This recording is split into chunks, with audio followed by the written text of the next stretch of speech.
Hello po, Herman Guelbapoli. Yung kinakain po ba natin, ang sanhi kung bakit tumataas po yung ating kolesterol? Alam niyo ba na hindi po yan ang dahilan? Kasi po 80% ng kolesterol po ay ginagawa po yan sa loob ng ating katawan. At 20% lang po ng pagtaas ng ating kolesterol ay nanggagaling po doon sa ating mga kinakain, lalo-lalo na pag ito po ay galing sa mga trans fat o kaya sa mga saturated fats.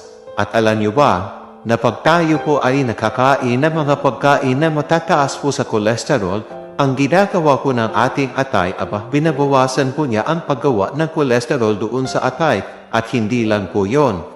Yung excess po na kolesterol ay tinatapon din po ng ating atay.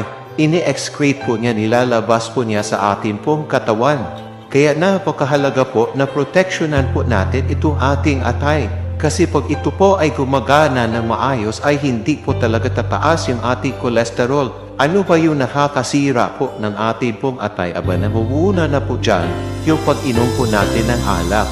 Pangalawa, yung mga gamot na iniinom po natin. At alam nyo ba, yung pambababa po ng kolesterol, yung statin drugs po, isa po yan sa culprit kung bakit po nasisira po yung ating pong atay.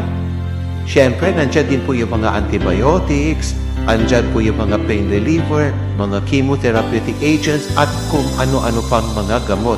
At yung pangatlong dahilan ay yung pagkakaroon po natin na infeksyon tulad ng viral hepatitis B or C. At yung pang-apat ay yung pagkain po natin ng saturated at trans fat na yan. Ang tanong, kaya ba bababain ito mataas na kolesterol ng walang gamot? Siyempre naman po. Unang-una ay kailangan po talaga nating ayusin yung function nga po ng atin pong atay. Paano pa gagawin yan? Iwasan po natin lahat po yung nakakasira po ng ating pong atay. Pangalawa, healthy lifestyle po. Pangatlo, healthy diet at mga natural na mga supplements na sigurado po makakatulong po para ma-repair yung ating pong atay. Ingat po palagi. God bless po.